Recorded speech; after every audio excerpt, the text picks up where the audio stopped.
name it, we have them also in families. And it's important to touch or discuss the path of leadership and youth, because they say the leaders of tomorrow starts from today, which is a different version. Welcome to the Umbrella Show with me, Dalila Hamza. I'm full of excitement, enthusiasm as well, hosting a business person as well, and also a person who ventures into leadership at large. It's very much a great day, and I hope wherever you are joining us, and feel free to ask questions concerning leadership and youth. And my guest today, as usual, is Omar Shaa, who is a leader with a stand, and a business person with passionate. Thank you very much for hosting me on board, and I really do appreciate all that.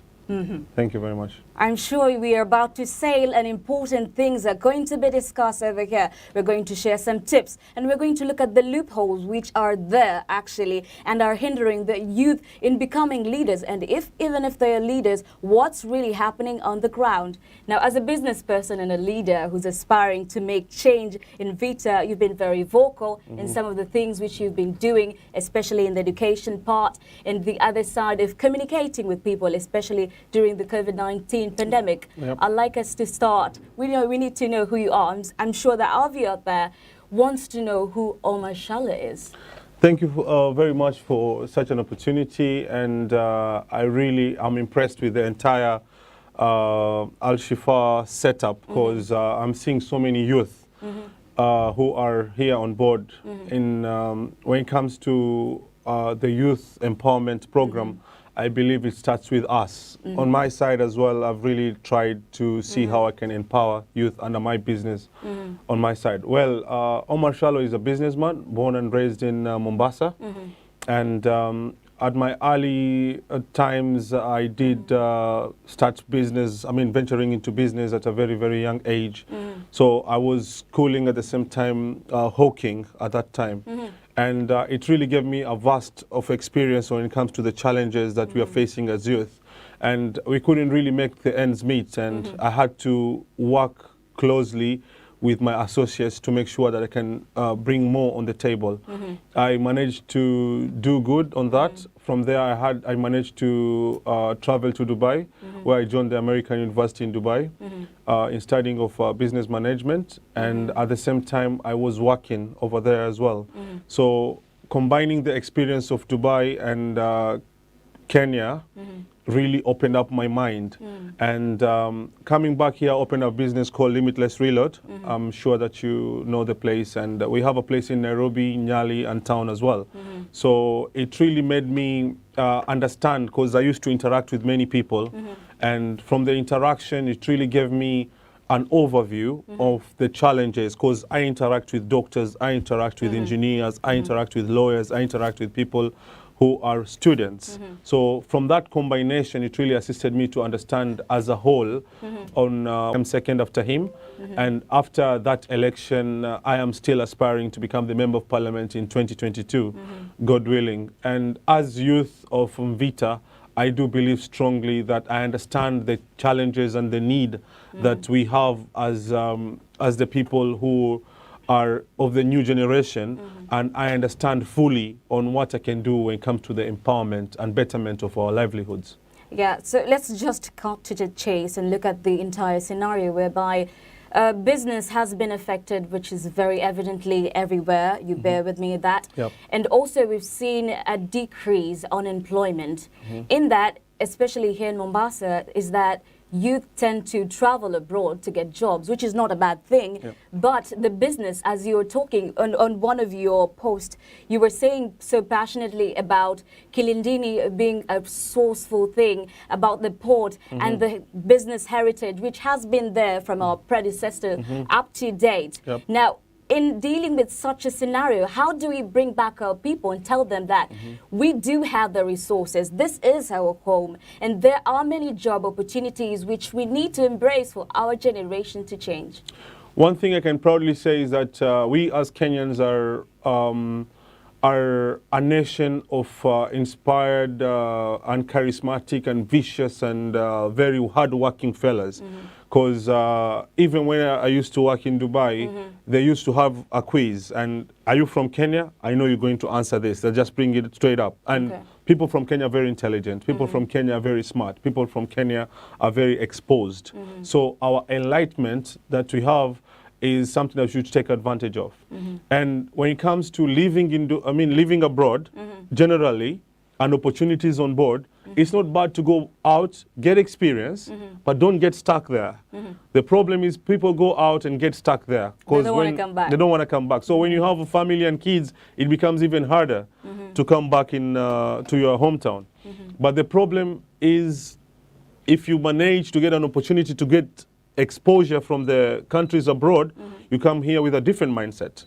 I came up with a vision Limitless because I went there. I saw that people could visualize on how they can bring employment, on how people can create more opportunities, and they did it. And I believed strongly that whatever they've implemented abroad, I can implement here in Kenya or Mombasa at large. So when it comes to the business opportunities like the Kilindini Harbour, as you mentioned earlier on, I was in Lamu with His Excellency the President the other day when it comes to the commissioning of the new port over there, and there was so much excitement for the locals.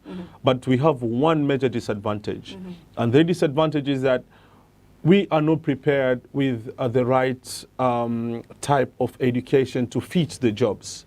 So our members of parliament, our leadership, our governors, what are we doing as the leaders to empower those people down there? When the marine jobs come, they are aware. When the sea jobs come, anything to do with the port facility and the related jobs which are related with the harbour, we need to have the experience enough to take over those jobs. If you look at other counties, let's say from central to other areas, they take the people with that experience, take them abroad, get studies, come back here, and they come and take over those jobs. But how much have we empowered our youth to get such opportunities? Because if you ask me, clearly we're not doing the right choice. If we can empower the youth to go for food stuff, while we cannot empower them to take advantage of the port city jobs, we will really not be getting a clear direction. We have to do both. We have to empower our generation that is coming ahead of time, so that all these opportunities can favor the people from the coast region than them benefiting people who are from elsewhere. So we have to really step up our game when it comes to the education level that we have.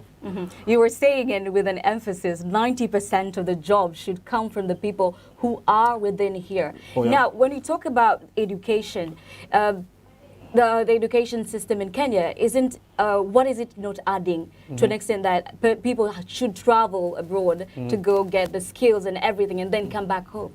The educational system in Kenya is not bad because we have like Bandari College, yeah, and many other avenues, Kenya Maritime. I mean, we really have areas that can empower our people. And the most important thing is that not everybody can afford the education system.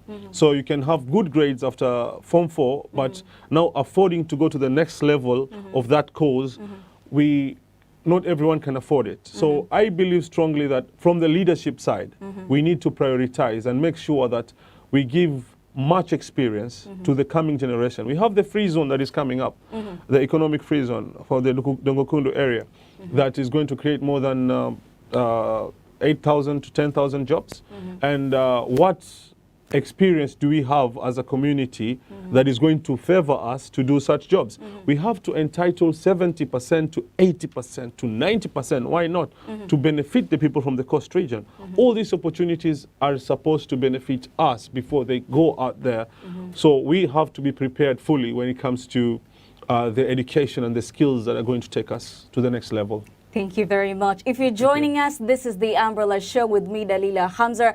Beside me, I'm having Omar Shaa, who is a business person and also a youth who wants to step up the game when it comes to leadership, because they normally say politics is it's dirty. Yeah, it's dirty itself. So some of the youth are like, I don't want to dirty myself there, and even if I just go run, my life won't make a better or a change. So they tend to kind of, some of the youth which I've interacted with are like, I don't want to go there. I mean, that place is meant for some few people who are there, and it's like monarchy to them. They're like, I don't want to go do this. Leadership. In terms of politics, saying it's a dirty game.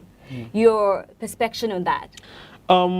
What I can say, it's true. Unfortunately, that's the truth, because it's like a cartel where you really have to be somebody to get there. But now we are the people who are breaking those boundaries. We are the people who are breaking those limits. I could view a person like Abdul Samad back then, and I said, I can challenge this guy because my ideology is better than his ideology. Understand? So I believe strongly that I have what it takes to become a leader. And what I would advise the youth out there who are listening is, don't limit your mindset. Don't really limit yourself. Don't believe, you shouldn't say that I can't achieve this, or this is the far I can reach. Be it a lady, be it a man. Let's not have that restriction. Gender balance, it is evident that right now, across the world, the jobs that the women can do, the male can do.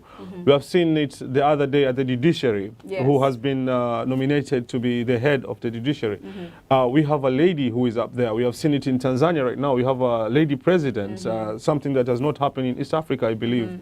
And we have so many other examples we can give when it comes to the leadership on the opposite gender, which is the female gender, and the youthful part. So if you combine these two, then it's going to be limitless possibilities, I believe. Yep. And also when you look around our community, especially our viewer then, also you, Omar, is that there's that negativity, that energy, that negative energy, which is there. They're like, he's just a show-off, you know? He's not going to go anywhere. He's just trying to get money. So it's always been, a lot of politicians have been there making empty promises and also saying that the agendas they were supposed to do, they haven't done it yet. So it's always a pointing finger kind of game. So according to you, or how can the youth actually embrace and make a change for us to accept what politics becomes different, not only in politics, leadership, we also see in different companies. You see, there's some kind of people from certain tribes, I won't name it, but when you mingle with them, Omar, you see that they're like, you're not supposed to be there. It's supposed to be for men. I've gotten that such a statement, imagine. It's supposed to be men. I got you. Just so unfortunate, so unfortunate. What I would really like to advise the coming generation, especially we male, you know, we have a different tradition. You can be very ambitious, but by the time you get married, then you have that barrier of you not working. You can't go all to of a work. sudden. You can't go to work, which is very unfortunate, because all the education, all the policies that you grew up with, all what you've learned, it just goes down the drain. So I would strongly suggest that our generation, we have to think ahead of time. We have to let our women, our daughters, our wives to get to expose themselves in opportunity, so long as they respect themselves, so long as they already have a mindset that is very powerful and they know exactly what they're going there for and their intention is correct, then they have to go full throttle when it comes to such opportunities. And about the underestimating part, I agree with you entirely. Let someone say something negative about you, but deep down inside you have to know who you are as a person. And when people look at me and say that, is that person really going to make it? Is that person really going... They're after money. They're after money. That's what which goes. I don't know, because for me, I believe I was much better before politics than getting into politics. My life was very comfortable because I just had a small family to take care of. So right now, being a politician, it has really spread to a very big optimum level just for you to sort out issues as a politician. So I believe it's more expensive to be a politician than to be a businessman. So when it comes to making money, I don't agree with that, I mean, on that so much. But when it comes to changing lives and livelihood, because I saw myself having made it in life as a businessman, and I see myself changing people's lives. I see myself as a person who can bring change to the nation and to bring change to our community. If I've made it, why hasn't my brother made it, or why hasn't my neighbor next door made it? How am I going to help hundreds of thousands of people to come on board and change their lives as well? I want to create a statement in this world so that tomorrow, when everything is settled, I say, okay, at least I tried to change this much lives and livelihoods and make them to, bring them to a better place. Yep. Now, when we dive in the matter of, it's been on top of headlines, all about drug abuse, Melons. It's all over. It's been all over, especially in Coast Region. And when you look with the statistic with the Nakada, it's actually going high. Now, venturing in this matter, we're saying that we need to build this youth who are going to make the future of tomorrow better, but now they're going into vain because of drug melons. How do we cap this, the mitigations which are supposed to be here? As you said earlier, the future belongs to those who prepare it today. And one of the greatest mistakes, and what I want to rectify as Member of Parliament, is to ensure that I have already, or I place as my major priority, introducing a whole syllabus, which will be talking about drug abuse, disadvantages of using drugs, and exactly what is the outcome of using drugs. We don't learn that in school, if you have noticed. I don't remember being in school and being told the disadvantage of using cocaine, or the disadvantage of using cut, or the disadvantage of using bang. Right now, with the new education system in the academies, they are introducing such a lesson. But so unfortunate that from our curriculum, we never learned about the repercussions of using drugs. So as Member of Parliament, I want to ensure that I pass a bill that is going to ensure each and every school in Kenya is going to have a whole syllabus talking about the disadvantage of getting into drugs. Because the moment we warn these people at a very young age and we tell them the intensity of the problem, I believe we will have created a very good barrier of people not getting into the drugs in the first place. But if people get into drugs without understanding the intensity of the problem, they'll find themselves already like in quicksand. You cannot get yourself out. You're already there. You're already sunken deep into the drugs. Being a drug addict. So getting yourself from being a drug addict becomes a very huge problem. The second thing I believe is or one of the major challenges we're facing in our community. We have seen it. People chew miraa in their houses. People smoke cigarettes and whatever, marijuana maybe, under their environment. You can send your kid to go and buy for your cigarettes from the shop. Those are some of the things that we really have to avoid as a community. People cannot just sit down and have gut or have drinks in front of their kids. You can go to places like, we have places in Mombasa which are exposed with children and parents. I don't want to mention much names, but where people are having alcohol at the same time the kids are playing.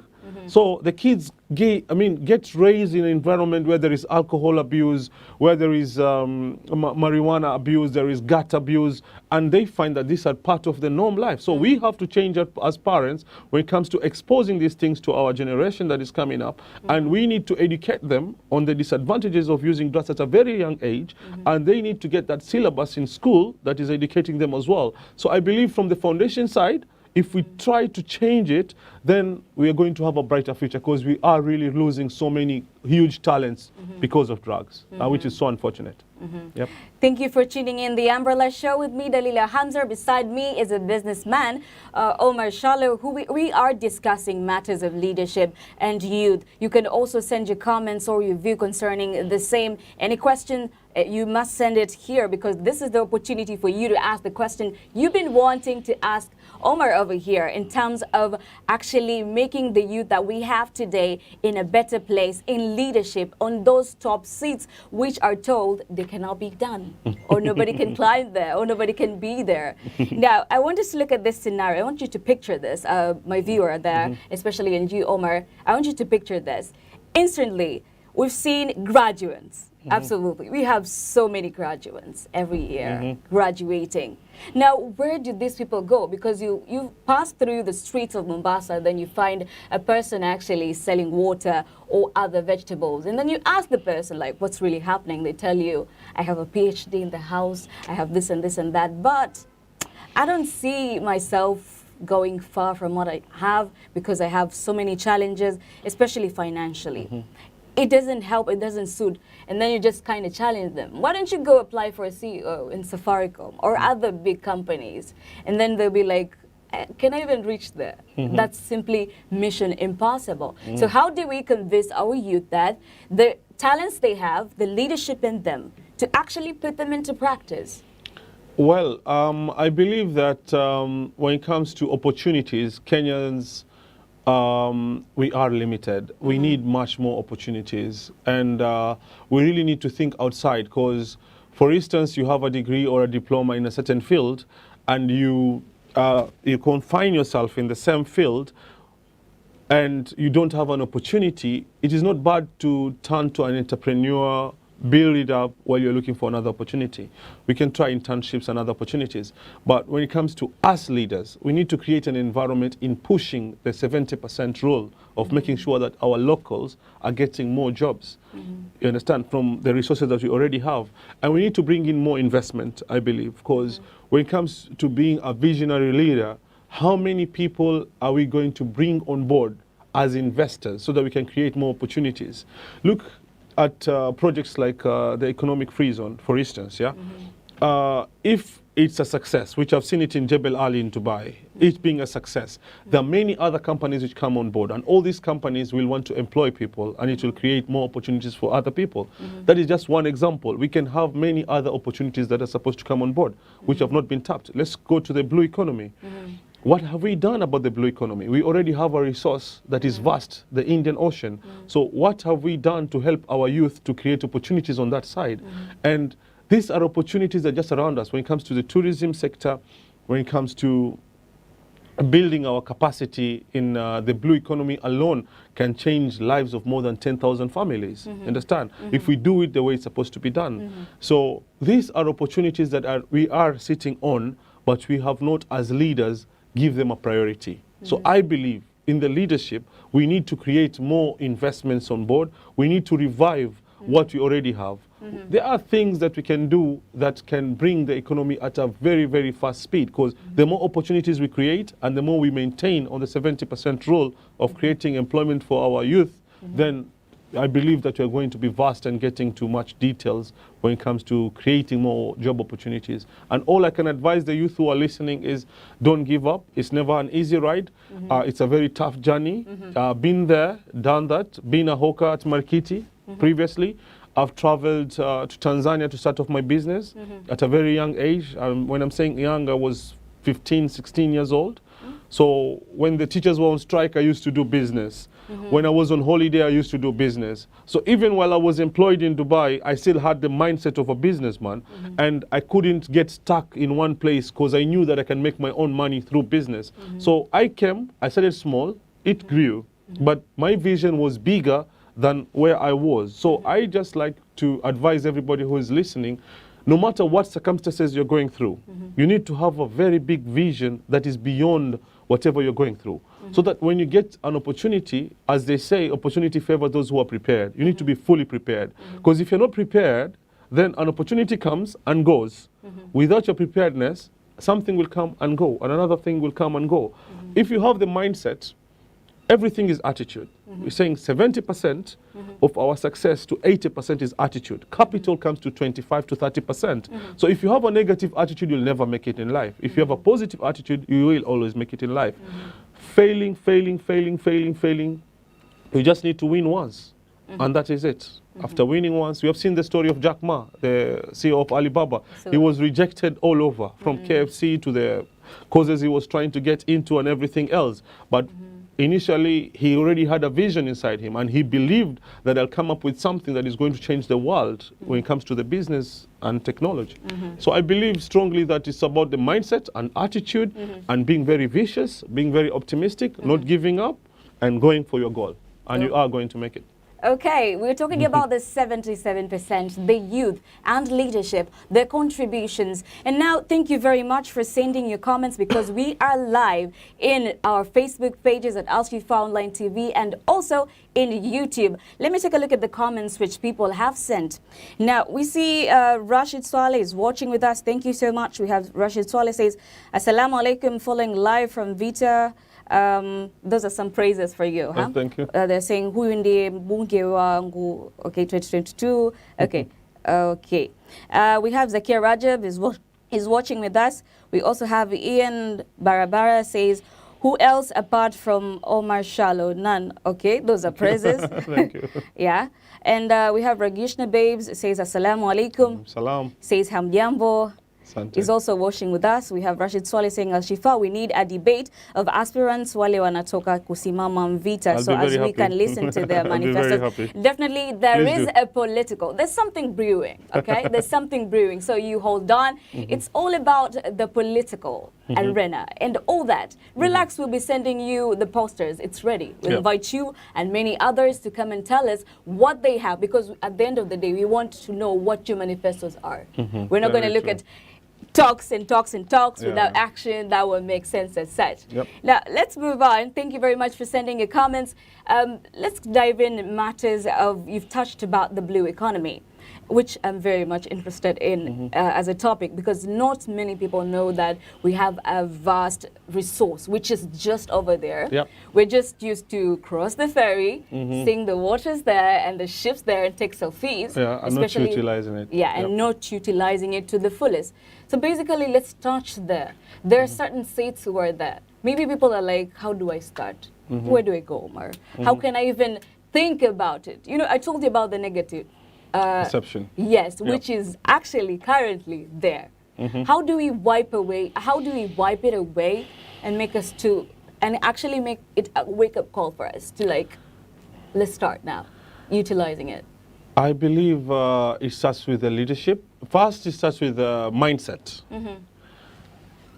You know, they have a quote which says, an idiot with a plan is way better than a genius without one. Understand? So I believe it's about planning, and it's about creating the opportunities for the youth. Now that is on the leadership level on our side. When it comes to us as leaders, I believe when it comes to the blue economy, the investment that we're supposed to bring on board and everything else, we have to sit down, talk about it, and see exactly how we can bring in investment that is going to help create more opportunities. We need to have that open mindset and create very flexible terms for investors who are going to bring in resources, for instance. We cannot mention how many things that were supposed to come on board and they never did, simply because the terms were very tough. Then you can hear that this firm had to go to Rwanda or Burundi or other areas, while it was something that is, like for example, I just tell you, there was a paint which is supposed to be introduced in Mombasa, and the paint was supposed to be a mosquito resistant. For the next 2 years, you'll never have a single mosquito, simply because the paintwork is anti-mosquito. You understand? So there is an investor who comes on board with such an idea. He wanted to do it for free, for demonstration. And then as soon as it works now, he wants it to be contracted. But he will be rubbished off and it will just be placed under the carpet. How many people die of malaria? And why should you put such an investor on the side while it is affecting our health sector, for instance? So I believe strongly that when it comes to the leadership, we need to create more opportunities. We need to create a better environment for investments to come on board. Automatically, we'll have created more. Automatically, we have created more job opportunities. That is on one side. On the other side, we as the youth, we as the generation, we really have to have a very positive mindset. I know this is the time for COVID. I know that we are really undergoing a very difficult time. Myself, I used to travel abroad to come and get my merchandise, but right now I have to change everything 360 turn and do everything online. But I cannot get as much that I'm getting online from the way I can go there. I mean, from the way I used to go there physically. So I've been directly hit. My clientele, the one which was there before, is not the same clientele which is here, because many people are, you know, financially constrained. So I believe strongly that we as businessmen should look for other alternative options that we can do. Like, for example, I know that this is not working. I'm also a contractor. So I will get into construction, for instance, to earn a living through that direction, for instance. So every other person, if you see that this part is not going on well, you need to get another side that is going to help you prosper, I believe. And we as leaders are the people who are supposed to create those opportunities for the youth. Thank you very much, Omar. Let's dive in and see what really happens. Now, it isn't easy. It isn't easy to walk in the streets holding your heart. You're like crossing your fingers. You're scared. I'm talking about insecurity. Armed robberies, it's been there. We've seen manslaughter, which is there also, especially these gangs which come about. Now we see another version which is there. Insecurity is being placed. We've seen scenarios where people die, innocent people die, and when you look at the statistic, the people who commit the crime are Very youths. young, very young. They're youth, It's so actually. shocking. It's so shocking. They are youth. Yeah. Now, how do we mitigate, or how do we come up with a solution? Because we are trying to save this youth, which we are saying will save the next generation and the couple of decades which will become. How do we save our people? Eradication of drugs and education. These two things are key when it comes to the success of the youth. Because if you have eradicated drugs and you have eradicated the kids, then they don't have time to get into these gangs. They'll be occupied with studies, and most of them don't do these things out of goodwill, but they're being driven by the drugs that they take. That's why I mentioned it earlier, that if you introduce a whole syllabus in the schools at a very young age on the disadvantages of drugs, then, of course, people won't be affected. Young people want to live big lives. People want to get to shortcuts. People don't want to work hard. That's very unfortunate for our today's generation. There is so much peer pressure when it comes to the Instagram life. Yes. That's now another... Absolutely. That's another crazy demon which just came in. This person has posted is in this hotel, is driving this car, is living this life. So everybody is being driven to live that life. And people are looking for shortcuts. There's no shortcut to success. You really have to work hard to get there. So what I can say about the youth is, let's work on two things as parents. Let's make sure that they're very well educated at a very young age. Foundation is everything. Because these people whom we are talking about are hardly 18, they're 15, 16, 14. I hear of names and I look at the person, I feel like, oh my God. No. Like, I'm not scared, I'm shocked. Like, No, you're kind of scared for the life. For the life of the people. Like, how? This just looks like my daughter. This looks like my son, my small son, for instance. And it's a 13-year-old doing things that you can never imagine that a 13-year-old can do. That is now under the influence of drugs. Drugs can make someone lose their mind and do things beyond imagination. So I believe the drug menace, Old Town used to be very safe previously. You could walk at any time, at night. Tourists used to walk all over Old Town. We used to have tourists everywhere walking. Right now, tourists can't dare walk in Old Town because their phone will be snatched, their purse will be snatched, and even they'll be beaten up, even maybe their life will be snatched, as you're saying. So it's very unfortunate. But now let's ask ourselves, are these problems going on in other counties or in other areas? You'll come and realize that the coastal strip, this problem has intensified because of the drugs abuse, because of drug abuse. So I believe strongly if we educate our kids more and we lower the levels of drugs drastically, then we will already have created a foundation in the future generation. Because if these people are educated and they know that for me to earn a living, for me to be somebody in this society, I have to have my papers, I have to study hard, and I'm not supposed to use drugs, then that is the foundation. From there now you just take it up step by step, and I believe that everything else is going to fall in place. I know we are through a pandemic and it's crazy right now to make ends meet and everything, but it is what it is. So let's simply be optimistic, let's have our vision clear, and let's make it. God willing. I like the part of education where you've taught. It's just recently whereby the CS of education has said parents should pay fees. Without that, children are being sent home. Because he's saying there's laxity, and a lot of parents are actually using COVID-19 as scapegoat. As a reason, as scapegoat. But I want to understand, make me understand, okay, they're going home. And we also see that MPs have actually said they're going to disrupt the speech. The Treasury, the CS, when he's about to give his speech, the MPs will be disrupting it. Because they're saying there aren't enough bursaries for the kids. Now, this controversy, how do we settle it back? Because these people are going home, and the same people are supposed to get the education.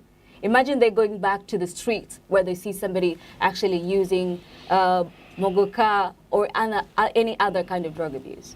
What's your take on that? Unfortunately, our government is not prioritizing where we are supposed to be prioritizing. Because if you can see us pushing agendas and putting money where it's not needed as much as education, then we are really going wrong as a country.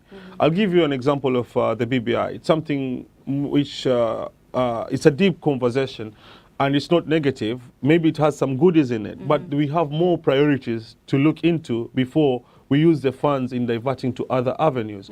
The corruption level is crazy in Kenya. We can all agree with that. So who is being held accountable, who is being taken to court, who is being charged, who is being jailed because of performing corruption.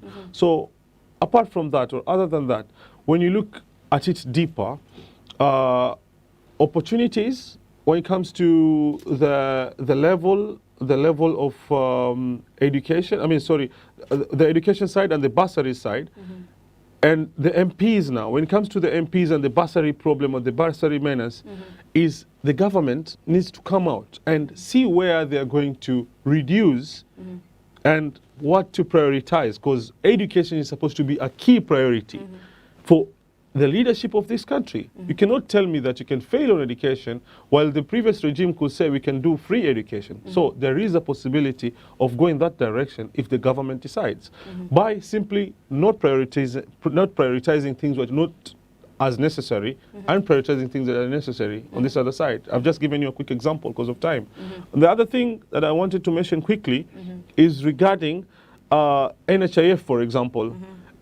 I'll just give you a very small example. With NHIF, what you're paying right now is a flat rate. You get paid 100,000, you pay 600 shillings, for example.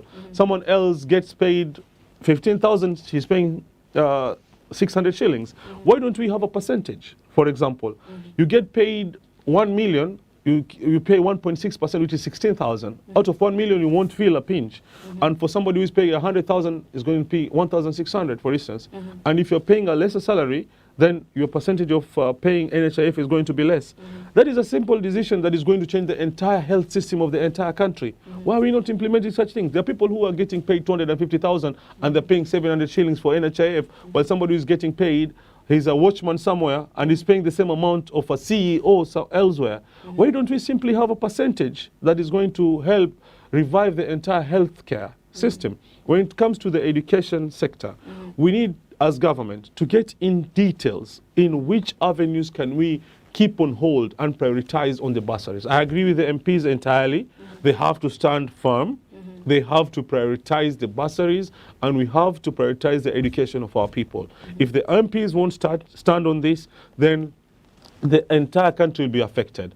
And if anyone is saying that people are using the COVID-19 to be a scapegoat, they are very wrong. People are in dire need. We are in big depression. Everyone can't raise money for all this. So I believe strongly that we really have to work on it properly, and let's not talk to parents and tell them that they're using this as scapegoat, because everyone is in a very, very big frustration right now. Okay, let's take a look at our social media sites. We have Yahya El Mukhtar says, Safi bin Omar. no, ushaanzisha rotation. Rumebays. And then we have Rashid Swale says, Mheshimiwa, are you aware of what happened yesterday at Kenya Coast Center? Area MCA went up on goons and started to destroy things in the compound. Sisi kama comrades, we need you in board. So this is a youth speaking up to you, like what happened yesterday? What step have you taken? They want to know if you know and which kind of step you took to ensure that there is peace of mind there. We have also Rashid Swale say this is happening at Tononoka MTTI. And the comrades wants to talk to you. Okay. Oh. They want to talk to you, so I think you should pay them a visit immediately. You can also talk to Mheshimiwa here, and he'll be able to also answer you. So now, what kind of plan have you done so far concerning the issue? I just heard about it because my whole morning was tied up. I just got the report about MTTI, what is going on. So there's some goons who have been used to go and disrupt everything that is going over there. And they're saying that that land is illegally acquired. And I don't know why the county wasn't involved.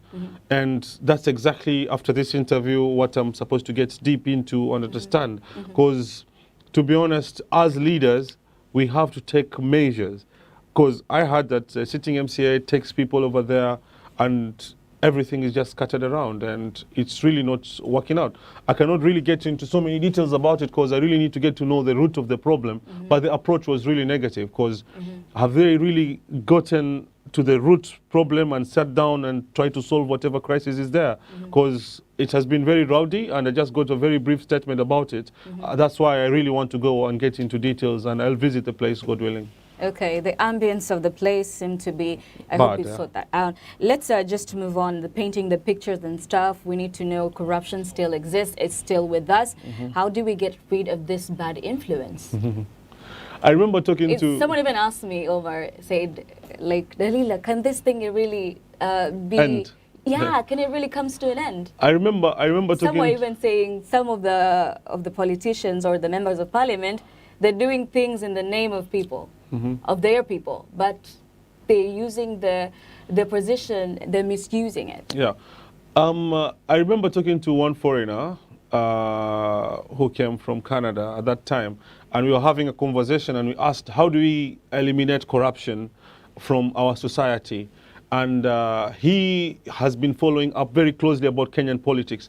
And he said the only way we can remove corruption from Kenya is to remove all the blood from all the Kenyans and replace it with fresh blood, because it's in the system of Kenyans. So what I can say about corruption is we really need to have an iron fist. We need to remove the velvet gloves and have an iron fist.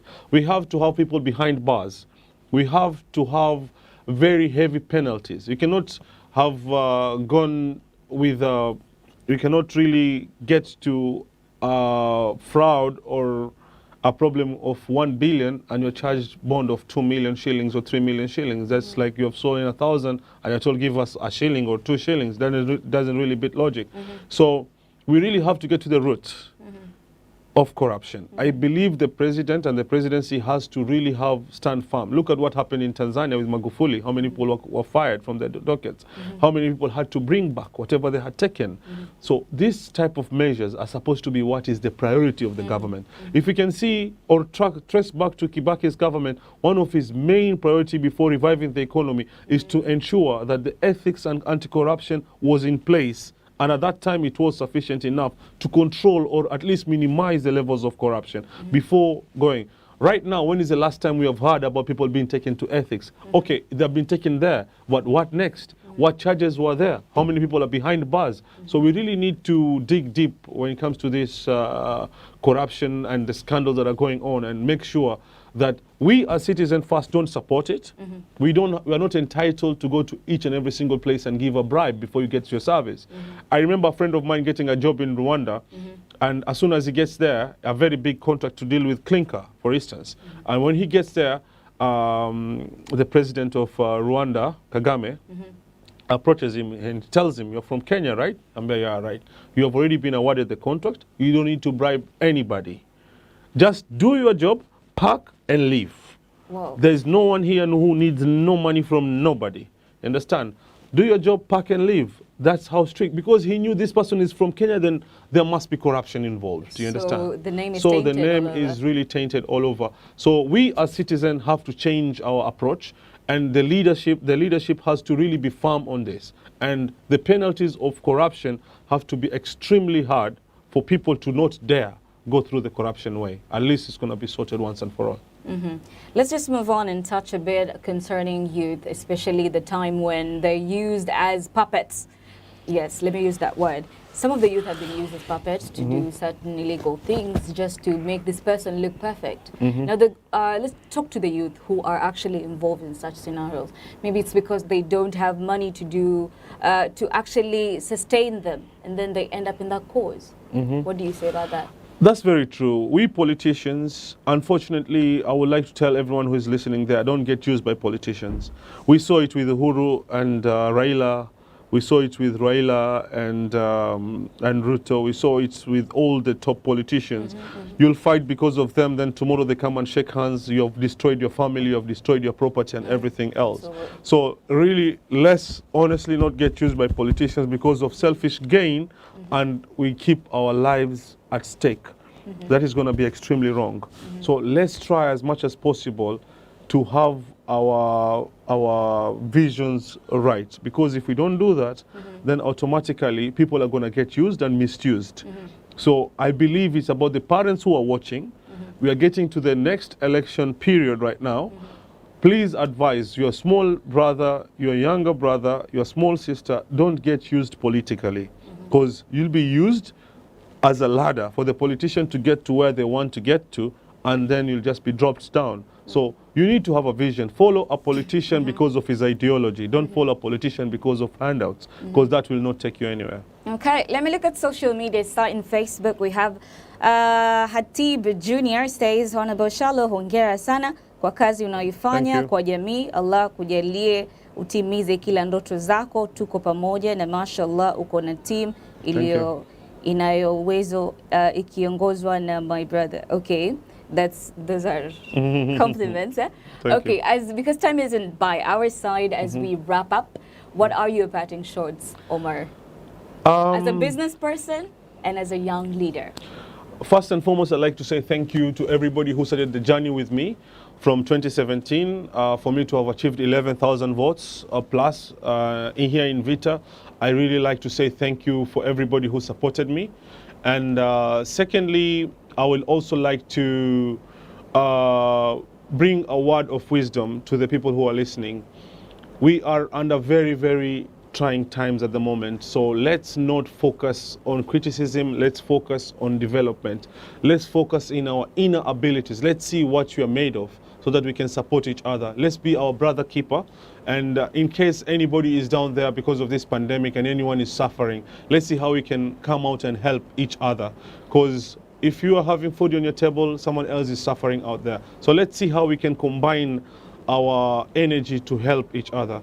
Apart from that, as a youth who is born and raised in Vita, I believe that I strongly know who is, what problems that we are facing as youth, and I would like to have an opportunity to lead Vita in the right direction, hopefully, that we can create vast opportunities and we can bring in more investment, we can create more job opportunities, we can bring more experience when it comes to the maritime jobs, as I had mentioned earlier on the blue economy platform. How are we going to revive it and make it very productive to everyone else? So I would really like to walk the journey with everyone who is watching, everyone who is from Vita and across Mombasa and everywhere else across Kenya. And I would really like to thank Al Shifa TV and the social media platform with the entire team being here, but I would like us utmostly to thank God for being alive until right now, and because many people have lost their close relatives, and it's been a very tough time. Like myself, I lost my dad in 2020, so apart from it being a very hard year, losing a parent, I know there's so many other people who have lost their very close relatives. So let's not take this pandemic lightly. Let's take the precautions that have been given and the guidelines that have been given by the government. Let's wear our masks and sanitize. They can look at simple things to do, but they are supposed to be done in the correct way to avoid any further atlases. And let's simply be optimistic and look into the future, God willing. Thank you very much. Okay, thank you very much for making time to come in our studio. It's been a pleasant time to have you here. Always, accountability is a reflection of responsibility. I am Dalila Hamza, and glad that you've watched the Umbrella Show. Hope you've got educated and learned more. It's a bye-bye for now. Until next time.